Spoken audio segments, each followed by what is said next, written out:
Hello guys, welcome back to study. This is Dheeraj Kumar. अभी हम बात करने वाले हैं लेटेस्ट अपडेट जो कि इंडियन कोस्ट गार्ड की तरफ से है, जो कि कोस्ट गार्ड असिस्टेंट कमांडेंट की है। तो गाइस, अभी बहुत सारे लोग वेट कर रहे हैं इंडियन कोस्ट गार्ड नेवी की वैकेंसी के बारे में। अभी ऑफिशियली जो है Indian coast guard assistant commandant का भी कुछ नहीं आया है, ठीक है। लेकिन जो है पीडीएफ मार्केट में आ गया है कि पीडीएफ जो है आपको दिख रहा है कि कोस्ट गार्ड असिस्टेंट कमांडेंट की भर्ती आ गई है, और उस पीडीएफ में अप्लाई करने का डेट भी दे रखा है, जो कि मैं आपको अभी दिखा रहा हूँ। रुक जाओ। इसी पीडीएफ में कि ये जो होगा, जो बैच है 02/2023 बैच, ये थोड़ा आगे रहता है नाविक वाले से।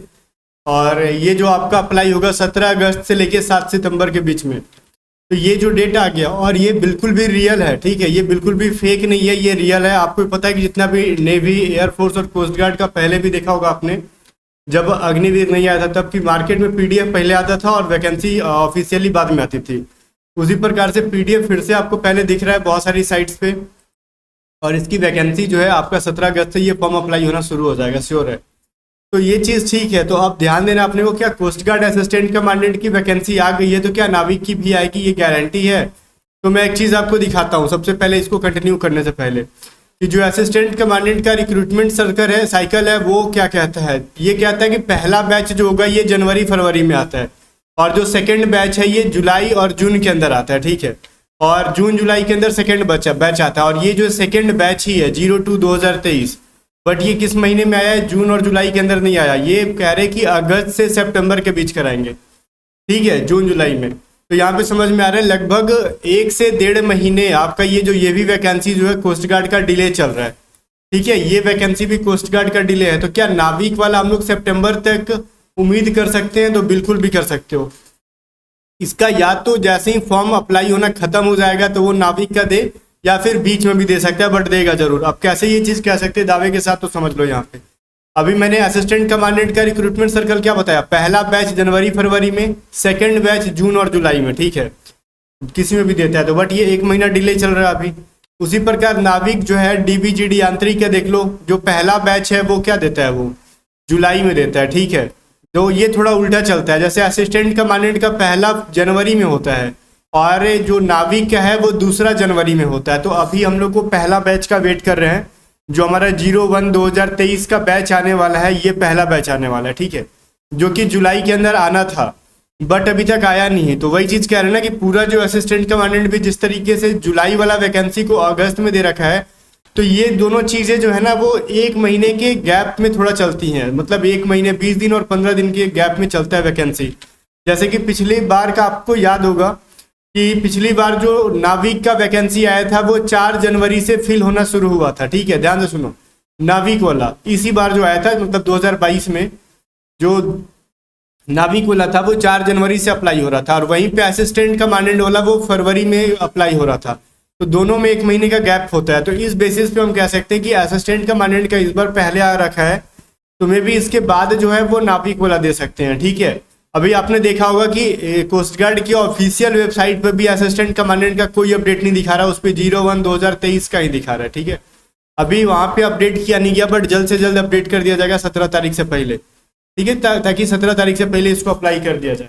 तो चलो, ये तो रहा अपडेट आपका कि नाविक की भी वैकेंसी आएगी, आपको रेगुलर तैयारी करनी चाहिए, और आज से प्रैक्टिस हम लोग शुरू कर देंगे A to Z study channel पे ही। और नाविक से कोस्ट गार्ड एग्जाम से रिलेटेड आपको real news A to Z study पे ही मिलता है। अब हम बात कर लेते हैं Indian coast guard assistant commandant के बारे में। एलिजिबिलिटी क्या है? सबसे पहले तो ये 17 तारीख से अप्लाई हो जाएगा, 17 अगस्त से लेके 7 सितंबर के बीच में, ठीक है। और यहाँ पे आपने देखा होगा इसको मेल एंड फीमेल दोनों अप्लाई कर सकते हैं। आपको इसमें लिखा भी होगा कहीं ना कहीं पे, तो आपको ध्यान से अगर देखोगे तो ये मेल एंड फीमेल दोनों के लिए है। देखो यहाँ पे लिख रखा है, the Indian coast guard and arm forces of the union offer the challenging career to young dynamic Indian male and female candidates. इसको मेल एंड फीमेल दोनों अप्लाई कर सकते हैं, लेकिन इसके लिए ग्रेजुएशन आपका कंप्लीट हो जाना चाहिए। अब अंडर ग्रेजुएट हो तो आप नहीं अप्लाई कर सकते हो। और ये ग्रुप ए की जॉब है गैजेटेड ऑफिसर की, तो बढ़िया। और एक चीज़ मैं कह रहा हूँ कि इसकी एग्ज़ाम भी ऑनलाइन होती है, ठीक है, और फॉर्म भी अप्लाई होगा ऑनलाइन। लेकिन एक चीज़ है, इसका एग्ज़ाम जो होगा वो बिल्कुल भी इंग्लिश में होता है, एक भी क्वेश्चन इसका हिंदी में नहीं होगा। तो पहले हम लोग ना एलिजिबिलिटी देख लेते हैं ना कोस्ट गार्ड जीडी के बारे में, और ये कमर्शियल पायलट एसएसए। तो जितने भी इंजीनियरिंग वाले हैं, टेक्निकल वाले हैं, उनको मैं छोड़ रहा हूँ। जो जनरली हमारे पास बच्चे हैं जीडी वाले हैं, उनके बारे में बात कर रहा हूँ। इनका डेट ऑफ बर्थ 1997 1 जुलाई 1997 से लेके 30 जून 2001 के बीच में होना चाहिए, ठीक है। अगर आप ओबीसी हो तो 3 साल का एज रिलैक्सेशन मिल जाएगा, अगर SC ST हो तो आपको 5 साल का एज रिलैक्सेशन मिल जाएगा। बाकी जो कमर्शियल पायलट लाइसेंस अगर आपके पास है तो फिर वो भी, उनका भी जो है 2023 तक, यहाँ पर देखो 2001 तक था 30 जून, और इनको 2003 तक का, इनको ज़्यादा का एज मिल रहा है, ठीक है। तो बच्चे ये अप्लाई कर सकते हैं। तो ये चीज़ रहा। अभी एलिजिबिलिटी में और भी ऑफिशियल नोटिफिकेशन देखोगे तो और भी आपको दिख जाएगा, टेक्निकल ब्रांच वाला, लॉ ब्रांच के लिए मैं उन सबको छोड़ रहा हूँ। आगे दिख रहा होगा इसके अंदर वैकेंसी जो है बहुत ही कम है, जस्ट लाइक कि हमेशा ऐसी ही होती है। देखो यहाँ पे GD के बारे में कह रहे हैं या फिर SSA के बारे में कह रहे हैं, तो SC की 7 वैकेंसी है, ST की 4 है, OBC की 14 है, EWS की 3 है और UR की 22 है, टोटल 50 है। तो कुल मिला के देखा जाए तो टोटल कितनी वैकेंसी यहाँ पे, आप अगर UR से हो तो आपके पास सिर्फ जनरल कैटेगरी से तो सिर्फ 22 वैकेंसी है GD की। अगर आप अगर EWS से हो तो 3 + 22 कर लो, अगर OBC से हो तो 14 + 22, क्योंकि 14 फाइट के लिए तो कर ही रहे हो, 14 सीट के लिए, साथ में 22 अगर मार्क्स ज़्यादा है तो ये फिर 22 वाले के अंदर इंटर भी कर सकते हो। वहीं पे टेक्निकल इंजीनियरिंग और इलेक्ट्रिकल के लिए भी देखो, SC के लिए 3 है, ST के लिए 2 है और OBC के लिए 5, EWS के लिए और UR के लिए 9, ठीक है। टोटल 20 वैकेंसी है। और लॉ के लिए ज़्यादा ब्रांच नहीं है, मतलब सीट नहीं है, सिर्फ OBC की एक ही सीट है लॉ के लिए, UR की, SC ST की नहीं है, EWS की नहीं है, ठीक है। तो ये वैकेंसी आगे जाके चेंज हो सकती है, इसमें कोई दिक्कत नहीं है। तो ये पहले इन्होंने लिख रखा है, दीज वैकेंसीज आर टेंटेटिव, ठीक है, दिख रहा होगा। टेंटेटिव का मतलब ये फिक्स नहीं है, एक अनुमानतः वैकेंसी आगे चेंज होगा।